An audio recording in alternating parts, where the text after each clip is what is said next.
కూర్చోందానికి sir.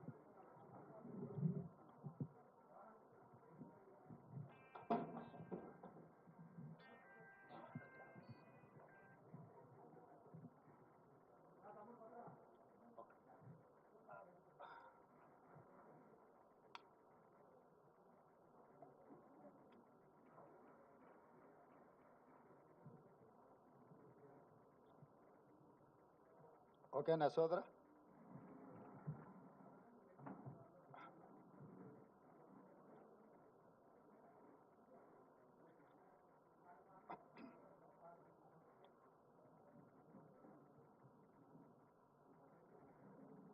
Media మిత్రులకు నమస్కారం.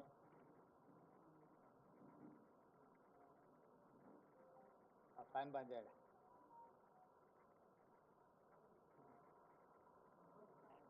ఈ అత్యవసర పత్రికా సమావేశం కేంద్ర ప్రభుత్వం ప్రవేశపెట్టిన బడ్జెట్లో తెలంగాణ పట్ల చూపించిన వివక్షను ప్రజలకు వివరించడానికి ఏర్పాటు చేసిన పత్రికా సమావేశం. ఇందులో సహచర మంత్రివర్గ సభ్యులు దామోదర్ రాజనరసింహ గారు, పొన్నం ప్రభాకర్ గారు, పొంగులేటి శ్రీనివాసరెడ్డి గారు, సీతక్క, వేం నరేందర్ రెడ్డి గారు, డాక్టర్ రోహిన్ రెడ్డి గారు ఈ పత్రికా సమావేశంలో పాల్గొని ఈరోజు కేంద్ర ప్రభుత్వం ప్రవేశపెట్టిన వికసిత్ భారత్ 2047 బడ్జెట్లో తెలంగాణ రాష్ట్రం పట్ల వివక్ష ప్రదర్శించడం కాదు, కక్షాపూరితంగా వ్యవహరించడంగా తెలంగాణ రాష్ట్ర ప్రజలు భావిస్తున్నారు. మా ప్రభుత్వం, మా మంత్రివర్గ సహచరులు 18 సార్లు ఢిల్లీకి వెళ్ళి ప్రధానమంత్రి, హోంశాఖ మంత్రి, ఇతర మంత్రులను, ప్రభుత్వ ఉన్నతాధికారులను కలిసి రాష్ట్ర పునర్విభజన చట్టంలో పొందుపరిచిన, పార్లమెంట్ ఆమోదించి హక్కులను కల్పించిన విషయంతో పాటు ఈ 10 సంవత్సరాలలో గత ప్రభుత్వం వివక్ష వల్ల, గత ప్రభుత్వం యొక్క అసమర్థత వల్ల జరిగిన నష్టాన్ని కూడా సవరించి తెలంగాణ రాష్ట్రానికి అవసరమైన నిధులను విడుదల చేయాలి అని చెప్పి మేము ప్రయత్నం చేసినాం. స్వయంగా నేనే 3 సార్లు ప్రధానమంత్రిని కలిసిన. మొదటిసారి తెలంగాణ రాష్ట్రంలో ప్రభుత్వం ఏర్పడిన వెంటనే నేను, ఉప ముఖ్యమంత్రి బట్టి విక్రమార్క గారు ప్రధానమంత్రి గారిని కలిసి ఎన్నికలు ముగిసిపోయినాయి, వివక్ష లేని, వివాదాలు లేని సత్సంబంధాలను రాష్ట్ర కేంద్ర ప్రభుత్వాల మధ్యలో నెలకొల్పి అభివృద్ధికి ఒకరికొకరం సహకరించుకొని ముందుకు వెళ్తామని మొదటిసారి కలిసి చెప్పడం జరిగింది. రెండవసారి నరేంద్ర మోడీ గారు తెలంగాణ రాష్ట్ర పర్యటనకు వచ్చినప్పుడు ఆదిలాబాద్లో నేనే స్వయంగా వెళ్ళి వారికి స్వాగతం పలికి ఆ రోజు ఒక అడుగు నేను ముందుకు వేసి, ఈ దేశంలో ప్రధానమంత్రి పెద్దన్న లాంటి వాడు, మీరు పెద్దన్నలాగా వ్యవహరించాల్సిన అవసరం ఉన్నది, రాష్ట్రాల అభివృద్ధి జరగాలి అని అంటే నిధుల కేటాయింపులతో పాటు అనుమతులు వేగంగా ఇవ్వాలి, తెలంగాణ రాష్ట్ర ముఖ్యమంత్రిగా ప్రధానమంత్రిని పెద్దన్నగా మేము భావిస్తున్నాం, పెద్దన్న పాత్ర మీరు పోషించండి అని చెప్పి ఒక అడుగు ముందుకేసి చెప్పడం జరిగింది. ఆ తర్వాత జాతీయ ఎన్నికల తర్వాత నరేంద్ర మోడీ గారు 3వసారి ప్రధానమంత్రిగా బాధ్యత స్వీకరించిన తర్వాత ఇప్పటి బడ్జెట్లో తెలంగాణ రాష్ట్రానికి అవసరమైన నిధులను, అవసరమైన ప్రణాళికను పొందుపరిచి తద్వారా తెలంగాణ రాష్ట్రానికి సహకరించమని చెప్పి 3వసారి ఢిల్లీకి వెళ్ళి ప్రధానమంత్రి గారిని కలవడం జరిగింది. అన్ని సందర్భాలలో బేసిజాలకు తావు ఇవ్వకుండా, అనవసరమైన వివాదాలకు అవకాశం ఇవ్వకుండా, ఈ దేశ ప్రధానమంత్రి వివిధ రాష్ట్రాల ముఖ్యమంత్రులకు పెద్దన్నలాగా ఉండాలి, మిమ్మల్ని మేము పెద్దన్నగా భావిస్తున్నాం, మా రాష్ట్రానికి చాలా సంవత్సరాలుగా వివక్ష జరుగుతున్నది కాబట్టి ఈ వివక్షను తొలగించి మా నిధులు కేటాయించండి అని వారిని కలిసి చెప్పడం జరిగింది. కేంద్ర ప్రభుత్వంలో ఉన్న మంత్రులందరినీ కూడా కలిసి విజ్ఞప్తి చేయడం జరిగింది. కానీ ఈరోజు వికసిత్ భారత్ 2047లో 48,21,000 కోట్ల రూపాయలతోని బడ్జెట్లు ప్రవేశపెట్టి అదేవిధంగా బడ్జెట్ మొత్తం సారాంశాన్ని చూస్తే మొత్తం బడ్జెట్లో తెలంగాణ అనే పదాన్ని నిషేధించిండ్రు. తెలంగాణ అనే పదాన్ని కూడా పలకడానికి కేంద్ర ప్రభుత్వము ఇష్టపడడం లేదు. 10వ బడ్జెట్ సమావేశాల సందర్భంగా ప్రధానమంత్రి గారు తెలంగాణ రాష్ట్ర ఏర్పాటు ప్రక్రియను తప్పుపట్టినప్పుడు తెలంగాణ రాష్ట్ర ఏర్పాటు ప్రక్రియనే పార్లమెంటు విధి విధానాలు ఉల్లంఘించి ఏర్పడింది అని అన్నప్పుడు వారి మనసులో ఇంత కక్ష ఉంది తెలంగాణ పట్ల అనేది తెలంగాణ ప్రజలు ఊహించలేదు. వారు మొదటి నుంచి ఎందుకో తెలంగాణ పట్ల వివక్ష కాదు కక్ష చూపిస్తున్నట్టుగా అనిపిస్తుంది. గతంలో కేంద్రంలో ఉండే ప్రభుత్వాలకు ప్రతిపక్ష పార్టీలు అధికారంలో ఉన్న రాష్ట్రాల పట్ల వివక్ష చూపిస్తారని చర్చ జరిగితే అది ఎట్లుంటుందో మాకు అర్థం కాలేదు. కానీ ఇప్పుడు నరేంద్ర మోడీ గారి ప్రభుత్వము వివక్ష కాదు కక్షాపూరితంగా తెలంగాణ ప్రజల పట్ల వ్యవహరించింది అని చెప్పి స్పష్టంగా మా ప్రభుత్వం భావిస్తున్నది. ఏపీ పునర్విభజన చట్టంలో భాగంగా ఆంధ్రప్రదేశ్కు రాజధాని నిర్మించడానికి, ఆంధ్రప్రదేశ్కు పోలవరం నిర్మించడానికి, ఆంధ్రప్రదేశ్లో వెనుకబడిన జిల్లాలకు నిధులను కేటాయించడానికి ఎన్ని రకాలుగా ఆంధ్రప్రదేశ్కు నిధులను కేటాయించాలనో అన్నిటికీ ఆంధ్రప్రదేశ్ పునర్విభజన చట్టాన్ని ప్రస్తావిస్తూ ఆ నిధులు కేటాయించడానికి ఒక అవకాశంగా తీసుకున్నారు. ఆంధ్రప్రదేశ్కి ఇచ్చే నిధులను ఆంధ్రప్రదేశ్కు ఎందుకు ఇస్తున్నారని మేము అడగడం లేదు. పునర్విభజన చట్టంలో భాగంగా ఆంధ్రప్రదేశ్కు నిధులు ఇచ్చినప్పుడు పునర్విభజన చట్టంలో భాగంగా తెలంగాణకు నిధులు ఇవ్వాలన్న బాధ్యత కేంద్ర ప్రభుత్వానికి లేదా? అదే ఆంధ్రప్రదేశ్ పునర్విభజన చట్టంలో బయ్యారం ఉక్కు కర్మాగారం ఉంది, కాజీపేట రైల్వే కోచ్ ఫ్యాక్టరీ ఉంది, సాగునీటి ప్రాజెక్టులలో పాలమూరు రంగారెడ్డి ఎత్తిపోతలకు కేంద్ర ప్రభుత్వం పోలవరంకి ఏ విధంగా నిర్మాణానికి సహాయం అందిస్తున్నారో ఆ విధంగా నిధులను కేటాయించాలన్న ఆలోచన కానీ, అదేవిధంగా గిరిజన యూనివర్సిటీ 10 సంవత్సరాల తర్వాత ఇప్పుడు మొదలైన ములుగులో దాన్ని నిధుల విషయంలో కానీ, అదేవిధంగా మేము స్పష్టంగా ప్రధానమంత్రి గారిని కలిసి మీకు నమోమి గంగే ప్రాజెక్టు లాగానో సబర్మతి రివర్ ఫ్రంట్ లాగానో మీ గుజరాత్కు మీ ప్రాంతాలకు ఏ విధంగా అయితే మీరు నిధులను కేటాయించుకున్నారో ఆ విధంగా మూసీ రివర్ డెవలప్మెంట్ ఫ్రంట్కు నిధులు కేటాయించమని చెప్పి మేము అడగడం జరిగింది. విశ్వనగరంగా విస్తరిస్తున్న 5 ట్రిలియన్ ఎకానమీ అని పదే పదే చెప్పే నరేంద్ర మోడీ గారు మీ ఆలోచన ఈ దేశం 5 ట్రిలియన్ ఎకానమీకి చేర్చుకోవాలంటే భారతదేశంలో 5 మహానగరాలలో హైదరాబాద్ నగరం ఒకటి. ఈ హైదరాబాద్ నగరానికి మెట్రో విస్తరించడం ద్వారా ఇక్కడ మౌలిక వసతుల యొక్క అభివృద్ధిని చేయడం ద్వారా విదేశాల నుంచి పెట్టుబడులను ఆకర్షించి లక్షలాది మంది నిరుద్యోగ యువకులకు ఉద్యోగ ఉపాధి అవకాశాలు కల్పిస్తే దేశం యొక్క ఎకానమీ పెరుగుతుంది అని చెప్పి వారికి చెప్పడం జరిగింది. కానీ మెట్రోకు కానీ మూసీ రివర్ డెవలప్మెంట్ ఫ్రంట్ విషయంలో కానీ RRR రీజనల్ రింగ్ రోడ్ విషయంలో కానీ ఏ విషయంలో కూడా ఈ బడ్జెట్లో ఒక్క రూపాయి కూడా తెలంగాణకు ఇవ్వడానికి ప్రయత్నం చేయలేదు. ఆనాడు యూపీఏ ప్రభుత్వంలో కేటాయించిన ITIR కారిడార్ను గతంలో తెలంగాణ అధికారంలో ఉన్న ప్రభుత్వము కేంద్ర ప్రభుత్వం ఇద్దరు వివక్ష వల్ల ITIR కారిడార్ను మరుగున పడిపోయింది. ITIR కారిడార్ వస్తే పెట్టుబడులు వస్తాయి, పెట్టుబడులతో పాటు IT రంగ నిపుణులకు వేలాది లక్షలాది ఉద్యోగాలు వస్తాయి. మీరు దానికి సంబంధించిన కార్యాచరణను కూడా చేపట్టండి అని చెప్పి కేంద్ర ప్రభుత్వానికి మేము విజ్ఞప్తి చేసినాం. ఈరోజు ITIR కారిడార్ గురించి ఎక్కడ ప్రస్తావన లేదు. ఈరోజు రైతులను ఆదుకోవడానికి ఒక ప్రత్యేక కార్యాచరణ ఏది తెలంగాణ రాష్ట్రానికి ఇవ్వలేదు. ఎడ్యుకేషన్ పట్ల కానీ ఇరిగేషన్ పట్ల కానీ హెల్త్ పట్ల కానీ ఎంప్లాయ్మెంట్ పట్ల కానీ ఏ ఒక్క అంశంలో కూడా కేంద్ర ప్రభుత్వము తెలంగాణ యొక్క అభివృద్ధి కోసము ఆలోచన చేయలేదు. ఈరోజు సబ్కా సాత్ సబ్కా వికాస్ అనేదైతే ఉందో ఈ స్లోగన్ బోగస్ అని చెప్పి బీజేపీ నిరూపించింది. వికసిత్ భారత్ అనే దాంట్లో తెలంగాణ భాగం కాదు అని ప్రధానమంత్రి గారు అనుకుంటున్నట్టుగా ఉన్నది. అసలు మొత్తం బడ్జెట్ను స్థూలంగా చూస్తే వికసిత్ భారత్ 2047 48,21,000 కోట్ల రూపాయల బడ్జెట్ను చూస్తే కుర్చీ బచావో బడ్జెట్ లాగా ఉన్నది.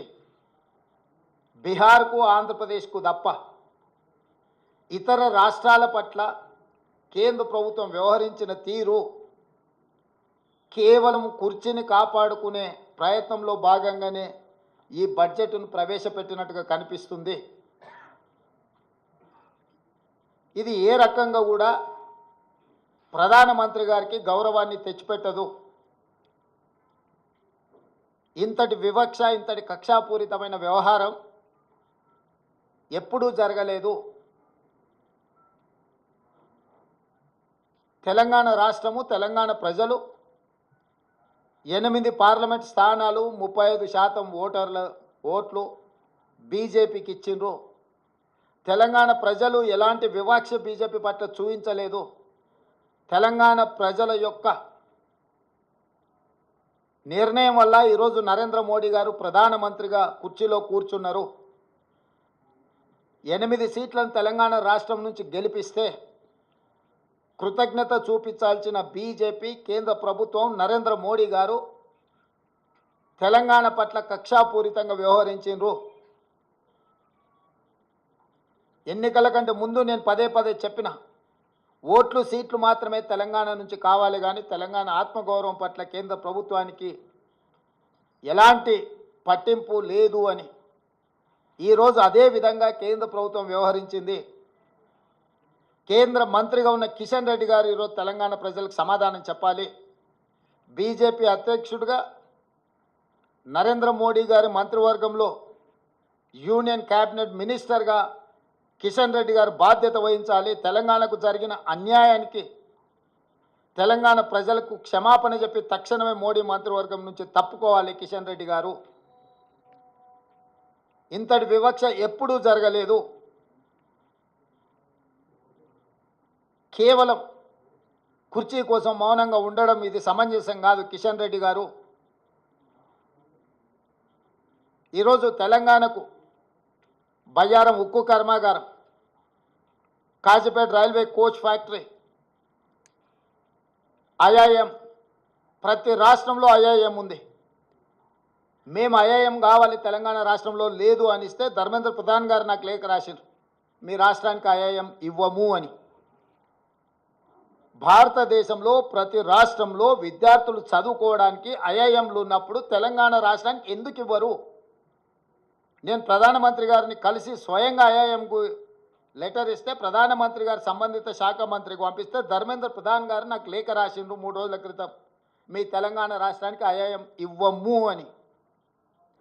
ఎందుకు ఇవ్వరు? ఐఐఎం మనకి ఇవ్వనప్పుడు కిషన్ రెడ్డి గారు ఎందుకు కొనసాగుతున్నాడు కేంద్ర మంత్రిగా? పాలమూరు రంగారెడ్డి ఎత్తిపోతలకు కేంద్ర ప్రభుత్వం ఎందుకు నిధులు ఇవ్వను అంటుంది? పోలవరం నిర్మాణానికి 1000 కోట్ల రూపాయలు ఇచ్చే కేంద్ర ప్రభుత్వం ఎందుకు పాలమూరు రంగారెడ్డి ఎత్తిపోతలకు కేంద్ర ప్రభుత్వం ఆర్థిక సహాయం చేయనంటుంది? అమరావతి నిర్మాణానికి 1000 కోట్ల రూపాయలు ఇస్తా అంటున్న కేంద్ర ప్రభుత్వం హైదరాబాదు నగరంలో మెట్రో విస్తరణకు కానీ, మూసీ రివర్ డెవలప్మెంట్ ఫ్రంట్కు కానీ, రీజనల్ రింగ్ రోడ్ కోసం కానీ, వరంగల్లో, ఆదిలాబాదులో ఏర్పాటు చేయాలనుకుంటున్న ఎయిర్పోర్టులకు ఎందుకు ప్రత్యేకంగా నిధులు ఇవ్వరు అని చెప్పి కేంద్ర ప్రభుత్వాన్ని తెలంగాణ రాష్ట్ర ప్రభుత్వం ప్రశ్నిస్తున్నది. పెద్దన్నగా మేము భావిస్తుంటే మీరు దుర్మార్గంగా వ్యవహరిస్తున్నారు. ప్రధానమంత్రి వివక్ష లేని వికసిత్ భారత్ కోసం ప్రయత్నం చేయాలి, కానీ కేంద్ర ప్రభుత్వం ప్రవేశపెట్టిన బడ్జెట్ బీహార్, ఆంధ్రప్రదేశ్ కోసం ప్రత్యేకంగా ఈ సమావేశాలను ఏర్పాటు చేసి నిధులు కేటాయించినట్టుగా ఉన్నది. కేవలం క్విడ్ ప్రోకో. మీరు మాకు మద్దతు ఇవ్వండి, ప్రభుత్వాన్ని కాపాడుకోవడానికి మేము అన్ని రాష్ట్రాలను దోషి మీ రాష్ట్రాలల్లో నిధులు విడుదల చేస్తామనే విధంగా ఉన్నది. అందుకే ఈ బడ్జెట్ కుర్చీ బచావో బడ్జెట్. కుర్చీ లాలూచిలో, ప్రధానమంత్రి లాలూచిలో బీజేపీ తెలంగాణ ప్రజల యొక్క హక్కులను, తెలంగాణ రాష్ట్ర అభివృద్ధిని కాలరాస్తున్నది. ఇది ఏమాత్రం ఇక్కడి ప్రజలు సహించరు. మా ప్రభుత్వం ఊరుకోదు. మా నిరసనను తప్పకుండా పార్లమెంట్ బడ్జెట్ సమావేశాలలో మా పార్లమెంట్ సభ్యులు ప్రధానమంత్రికి తెలియజేస్తారు. 8 మంది ఎంపీలను బీజేపీకి ఇస్తే మౌనంగా ఉండొచ్చేమో, బానిసలుగా తల వంచుకొని మోడీ ముందు నిలబడి ఉండొచ్చేమో, కానీ కాంగ్రెస్ నుంచి గెలిచిన 8 మంది పార్లమెంట్ సభ్యులు మిగతా పార్లమెంట్ సభ్యులను అందరిని కూడా సమన్వయం చేసుకొని తెలంగాణ ప్రజల యొక్క హక్కుల కోసం ఖచ్చితంగా పార్లమెంట్లో నిరసన తెలుపుతారు. ఆంధ్రప్రదేశ్ పునర్విభజన చట్టము అని అంటే కేవలం ఆంధ్రప్రదేశ్కే నిధుల విడుదల కాదు. ఆంధ్రప్రదేశ్ పునర్విభజన చట్టం అనేది తెలంగాణ రాష్ట్రానికి కూడా వర్తిస్తుంది. ఇది అవగాహన రాహిత్యమా, కక్షాపూరితమైన వివక్షణ? బీజేపీ నాయకత్వం చెప్పాలి తెలంగాణ ప్రజలకు సమాధానం. మేము ఎంత ఫ్రెండ్లీగా ఉండడానికి ప్రయత్నం చేసినా, ఎంత కేంద్ర ప్రభుత్వం నుంచి సహకారాన్ని పొందాలని మేము చేస్తున్న ప్రయత్నాలు ఏవి ఇది తెలంగాణ ప్రజల చేతగానితనం కాదు, ఇది తెలంగాణ ప్రజల యొక్క మంచితనం. అందుకే సవరించిన బడ్జెట్లోనైనా నిర్మలా సీతారామన్ గారికి అవకాశం ఉంది. బడ్జెట్ను సవరించి బయ్యారం ఉక్కు కర్మాగారం, Kazipet railway coach factory, Palamuru Rangareddy ఎత్తిపోతల సాగునీటి ప్రాజెక్టుకు అవసరమైన నిధులు, మూసీ రివర్ డెవలప్మెంట్ కోసం గోదావరి జలాలను తీసుకొచ్చి ఉస్మాన్ సాగర్, హిమాయత్ సాగర్కి అనుసంధానం చేయడానికి అవసరమైన నిధులను, మూసీ రివర్ ప్రాంతాన్ని, పరివాహక ప్రాంతాన్ని, కలుషితమైన ఈ నగరాన్ని ఈ కాలుష్యం నుంచి కాపాడడానికి అవసరమైన నిధులను, మెట్రోను విస్తరించడానికి అవసరమైన నిధులను, ఫార్మా రంగంలో ఫార్మా విలేజ్లను ఏవైతే నిర్మించాలనుకుంటున్నామో దానికి సంబంధించిన ఇన్ఫ్రాస్ట్రక్చర్ కోసం అవసరమైన నిధులను సవరించిన బడ్జెట్లో పెట్టి వ్యవహరిస్తున్న విధానాన్ని మార్చుకొని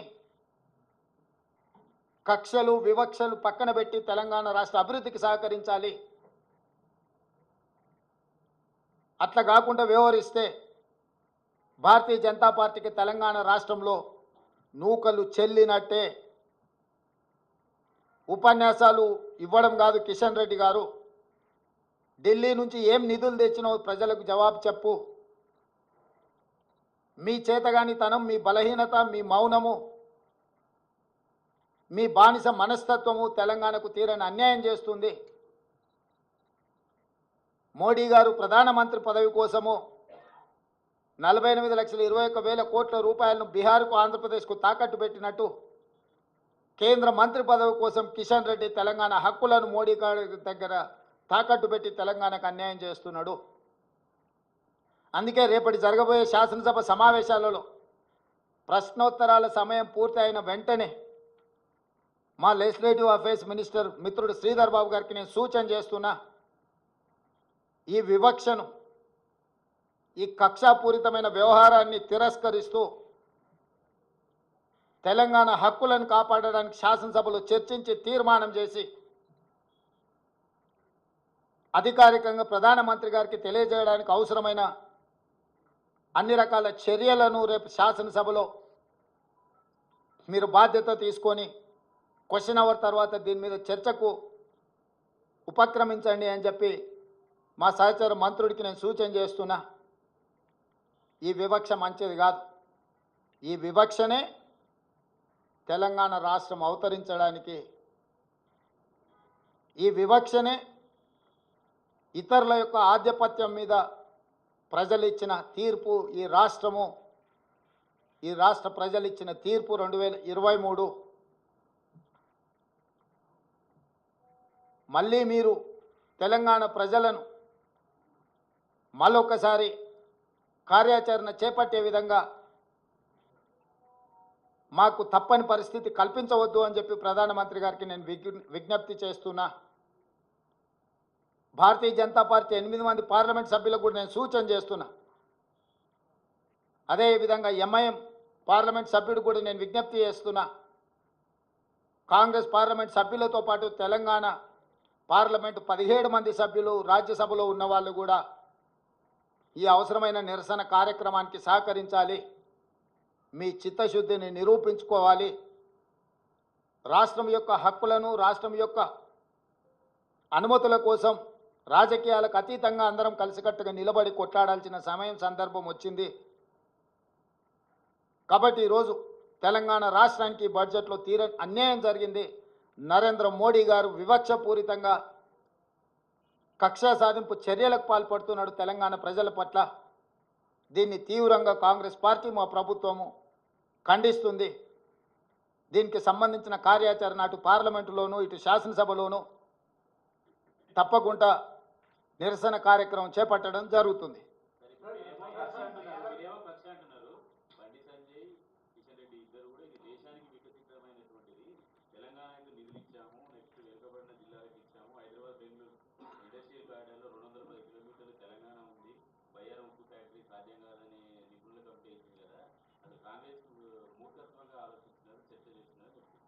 అంటే బానిసల నుంచి ఇంతకు మించి మీరేమో ఊహించలేరు, మేమేమో ఆశిస్తలేము.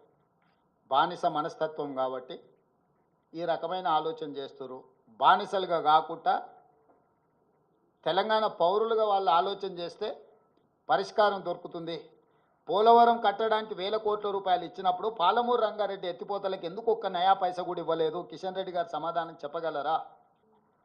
ఐటీఐఆర్ కారిడార్లో 1000 కోట్ల రూపాయలు పెట్టుబడి పెడితే లక్షలాది ఉద్యోగ అవకాశాలు, ఉపాధి అవకాశాలు ఉన్నప్పుడు ఎందుకు అనా పైసా ఇవ్వలేదు? గుజరాత్లో సబర్మతి రివర్ ఫ్రంట్ నిర్మించుకున్నప్పుడు తెలంగాణకు, హైదరాబాద్కు మూసీ రివర్ ఫ్రంట్ ఎందుకు నిర్మాణం జరగొద్దు? గుజరాత్కు బుల్లెట్ ట్రైన్ కోసం నిధులు ఇచ్చినప్పుడు తెలంగాణకు ఎందుకు రీజనల్ రింగ్ రోడ్ కోసం నిధులు కేటాయించలేదు? ఇవన్నీ పక్కన పెట్టండి. దేశం మొత్తం ప్రతి రాష్ట్రంలో ఐఐఎంలు ఉన్నాయి. తెలంగాణ రాష్ట్రానికి ఎందుకు ఐఐఎం ఇవ్వను అని చెప్పి ధర్మేంద్ర ప్రధాన్ గారు తెలంగాణ రాష్ట్ర ప్రభుత్వానికి లేఖ రాసిండు. స్వయంగా నేను మా ఉప ముఖ్యమంత్రి గారు ప్రధానమంత్రిని కలిసి హైదరాబాద్ నగరం తెలంగాణ రాష్ట్రము ఐటీ రంగ నిపుణులతో పాటు విద్యకు ఒక ప్రధానమైన కేంద్రము, అంతర్జాతీయ స్థాయిలో విద్యార్థులు ఇక్కడ చదువుకుంటున్నారు, మాకు ఐఐఎం కావాలని నేను అడిగిన. ధర్మేంద్ర ప్రధాన్ గారు నిర్ద్విధంగా మీకు ఐఐఎం ఇవ్వము, తిరస్కరిస్తున్నామని లేఖ రాసిండు. ఇక్కడైనా కిషన్ రెడ్డి గారు, బండి సంజయ్ గారు బానిసలుగా కాకుండా తెలంగాణ పౌరులుగా ఆలోచన చేస్తే ఐఐఎం ఎందుకు ఇవ్వరో చెప్పాలి కదా. ఆంధ్రప్రదేశ్ పునర్విభజన చట్టంలో పొందుపరిచిన విషయాలు, ఆంధ్రప్రదేశ్కు సంబంధించిన అంశాలను పరిష్కరించడానికే ఉందా? అందులో ప్రస్తావించిన తెలంగాణ సమస్యలను కూడా పరిష్కరించడానికి ఉందా? ఈ ఈ ఈ ఒక్క విషయంలో బండి సంజయ్, కిషన్ రెడ్డి గారి యొక్క ఆలోచన ఏందో చెప్పమని. పునర్విభజన చట్టంలో పొందుపరిచిన ఆంధ్రప్రదేశ్కు మీరు ఎందుకు ఇచ్చిందని మేము అడుగుతలేం, ఇవ్వండి. తెలంగాణకి ఎందుకు ఇవ్వడం లేదని నేను అడుగుతున్నా.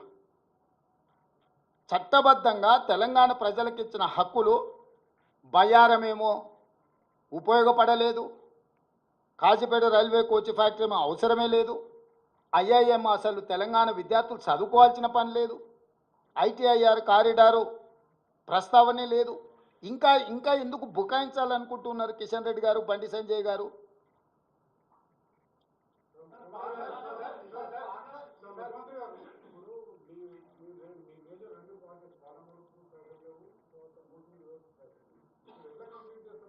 డెఫినెట్గా చేస్తాం. మా ప్రణాళికలు మాకు ఉంటాయి.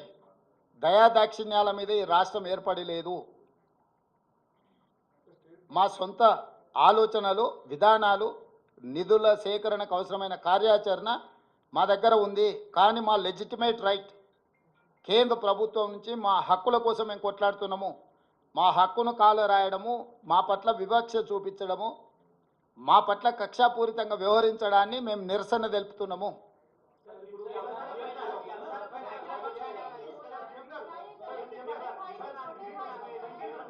ఏం ప్రతాప్ చూద్దాము అంటే అసలు కేంద్ర ప్రభుత్వం వైపు నుంచి స్పందన రానియండి.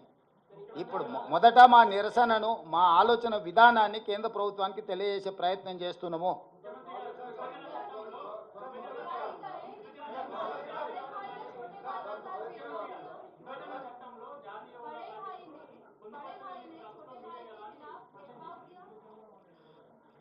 हम लोग समझ रहा है प्रधानमंत्री हर प्रदेश के मुख्यमंत्री का बड़ा भाई, मगर बड़ा भाई जो कुर्सी पे बैठा है वो बड़ापन नहीं दिखा रहा है.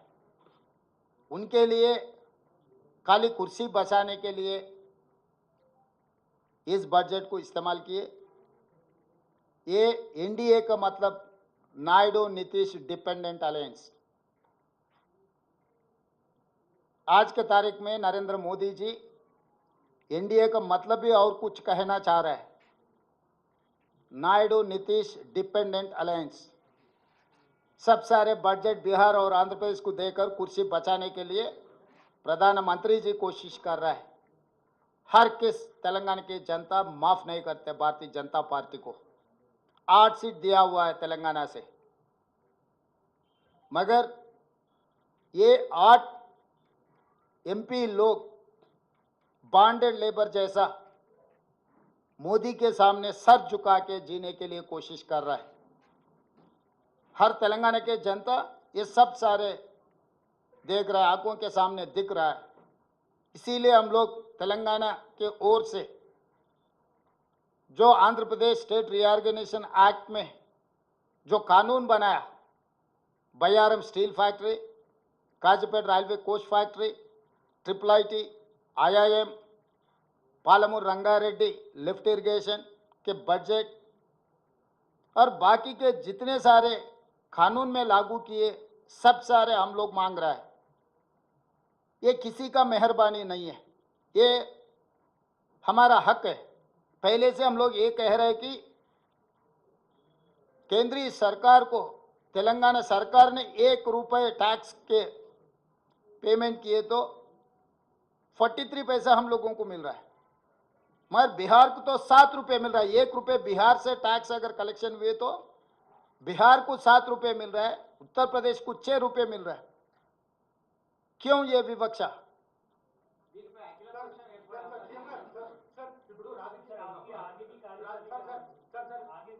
हाँ, इसीलिए हमारे जो 8 लोग तेलंगाना के MP से कांग्रेस पार्टी के बाकी के सहयोगी को समन्वय कर लेके हम लोग जो कार्याचरण लेना है लोकसभा में ही लेंगे. प्रधानमंत्री महोदय को हम दिखाएंगे ये विकसित भारत नहीं है, ये सबके साथ सबका विकास नहीं है, कुछ लोगों के साथ विकास. वो विकास इसीलिए किसी के लिए कुर्सी बचाने का काम में लग गए, किसी ने माल उठाने में लग गए.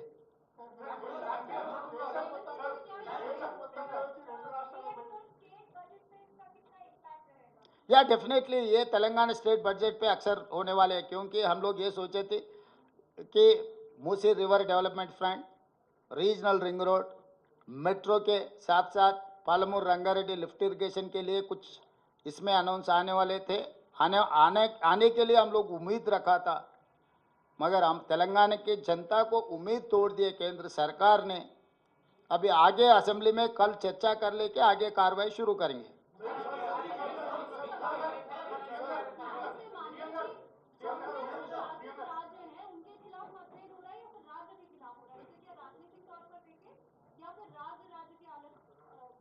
नहीं, अभी कुर्सी बचाने में लग गए. ये कुर्सी बचाओ बजट इसीलिए बिहार आंध्र प्रदेश को ज़्यादा दे दिए कि अभी ये NDA dependent on Bihar and Andhra Pradesh. That is how they allocated funds to Bihar and Andhra Pradesh. We are not opposing allocating to Bihar and Andhra Pradesh. हम लोगों की मांग एक ही है, क्यों तेलंगाना को नहीं दिए?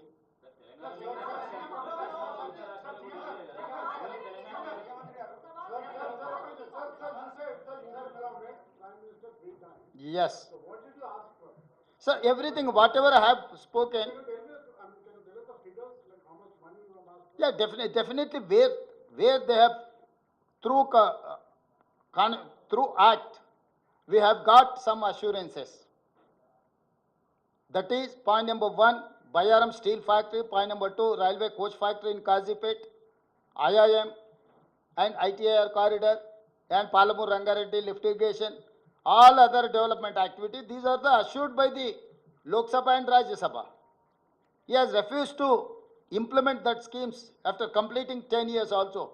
And whereas he has mentioned Andhra Pradesh Reorganization Act in this budget, saying that he is allocating to Polavaram funds, he is allocating to Amaravati Capital City funds, he is allocating something to Andhra Pradesh.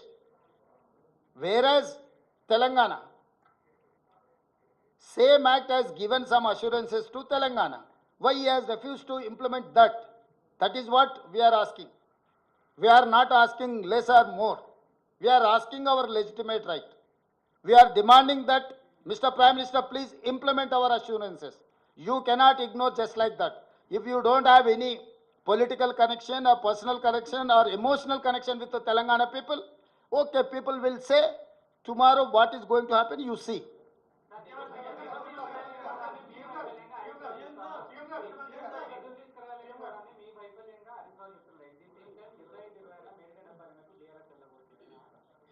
ఇక ఇప్పుడు వాళ్ళ గురించి ఎందుకు, చచ్చిపోయిన పాముల గురించి మనం చర్చ చేసుకున్నా కూడా ప్రయోజనం లేదు. ఇప్పుడు తీసుకోవాల్సిన కార్యాచరణ మీదనే మనం చర్చ చేద్దాము.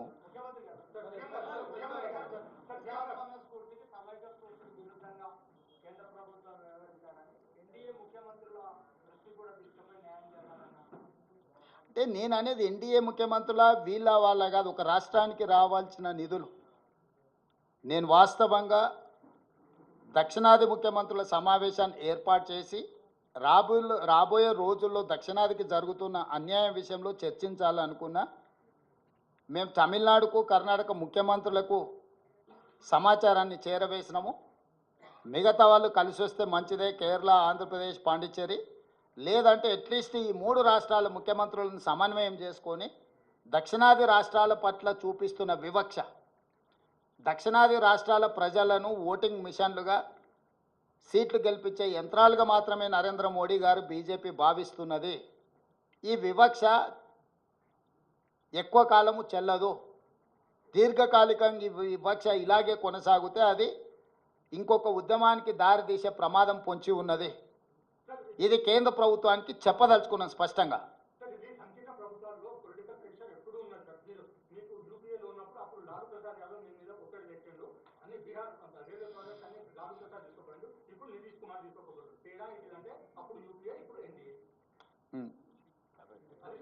Good question.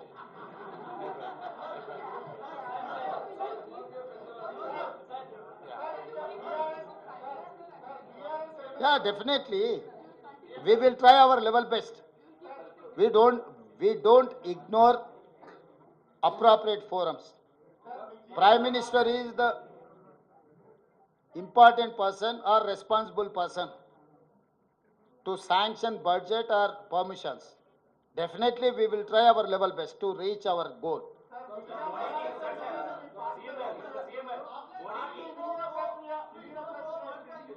हाँ,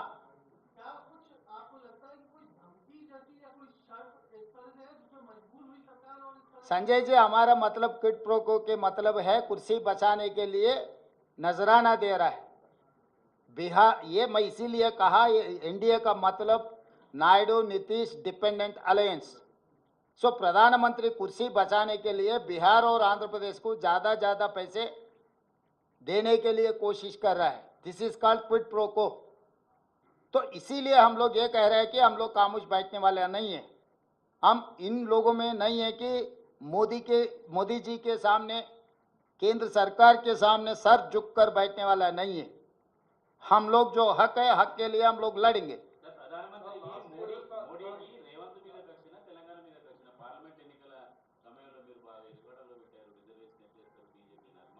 ఆయన అంతకంటే ముందు బడ్జెట్ సమావేశాలనే తెలంగాణ రాష్ట్ర ఏర్పాటు ప్రక్రియనే తప్పుబట్టిండు.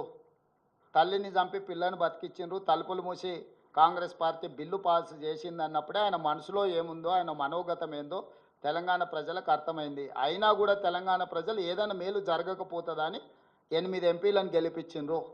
8 మంది ఎంపీలు ప్రగల్భాలు పలికిండ్రు కదా, కేంద్రం నుంచి నిధులు తీసుకొస్తాం, అనుమతులు తీసుకొస్తాం, తెలంగాణను అసలు అద్భుతంగా గుజరాత్ మోడల్లో అభివృద్ధి చేస్తామని చెప్పిండ్రు కదా ఎంపీలకు నిలబడ్డోళ్ళు. గెలిచిన వాళ్ళు ఈరోజు ఎందుకు మౌనంగా ఉన్నారు?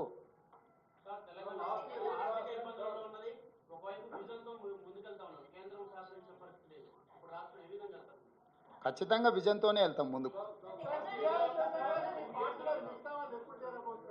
ఇప్పుడు కేంద్ర బడ్జెట్ గురించి మాట్లాడుకుందాం. కేంద్ర బడ్జెట్ గురించి ఏమన్నా ఉంటే అడగండి. ప్రమోద్. ठीक है, आपको आपत्ति है, आपको ऐतराज है, आपको नहीं मिला अपना राज्य, लेकिन एक पड़ोसी राज्य को उस तरह से मिला, क्योंकि पड़ोसी राज्य की अर्थव्यवस्था पे पड़ोसी राज्य को फायदा होता है। जैसा तेलंगाना से आंध्र पे कुछ लोग डिपेंडेंट है, वहाँ की इकोनॉमी उस पर डिपेंड करती है। तो क्या आप उस लिहाज से आप हटा दीजिए तेलंगाना, आप एक मुख्यमंत्री के तौर पर तेलंगाना के नागरिक के तौर पर आप अपना कंसर्न जता चुके हैं, लेकिन आंध्र प्रदेश को जो मिला है उसको आप कैसे देखते हैं? क्योंकि 10 सालों से आंध्र बाइफर्केशन के बाद आंध्र प्रदेश के साथ क्या हुआ ये एक्सप्लेन करने की जरूरत नहीं है, लेकिन वो मिला है उसको आप वेलकम करते हैं कि नहीं? प्रमोद जी, मैं मेरी बात साफ आपके सामने रख चुका है। Andhra Pradesh reorganisation act for Andhra Pradesh as well Telangana, तो आंध्र प्रदेश रीऑर्गेनाइजेशन एक्ट को आप पढ़ने में ही गलती कर रहे हैं। पूरा निर्मला सीतारामन जी का जितने भी पेजेस बजट रख चुकी है पूरा देखो, कहीं तेलंगाना के शब्द भी नहीं है। इतना विवक्षा क्यों तेलंगाना के खिलाफ? तेलंगाना के नाम लेने के लिए भी मोदी जी सरकार तैयार नहीं है। क्यों? 8 MP दिए हम लोग, इसीलिए आप लोग तेलंगाना के नाम भी लेने के तक अब तैयार नहीं है। ये गलत है। नहीं भाई, आंध्र प्रदेश को देने दो, बिहार को देने दो, और कोई प्रदेश राज्य को देने दो, हमको कोई एतराज नहीं, हमको कोई आपत्ति नहीं है। बगल में क्यों दिए, ऐसे विवक्षा की बात हम लोग नहीं कहते। हमारा हक हम मांग रहा है। हमारा हक मोदी जी या भारतीय जनता पार्टी ने नहीं छीन ले सकते। हमारे हक के लिए हम लोग लड़ रहे हैं। आप पीसीसी प्रेसिडेंट हैं, आपकी पार्टी की पीसीसी प्रेसिडेंट शर्मिला जी की भी यही राय है? हाँ, नो, शर्मिला जी को पूछना है, मुझे पूछे तो मैं क्या कहूँ। आप जानकारी करो शर्मिला जी से अभी क्या हो रहा है।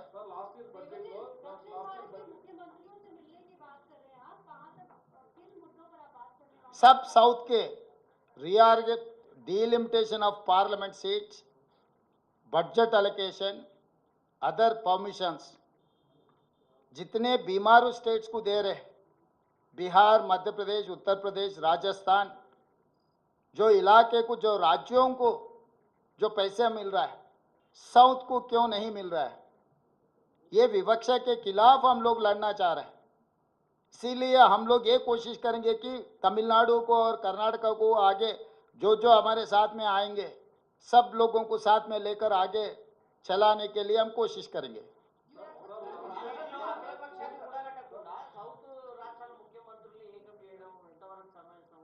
మీరు ఏం చేస్తే బాగుంటుంది అంటారు? మంచి సూచన చేశారు, చర్చ చేద్దాం.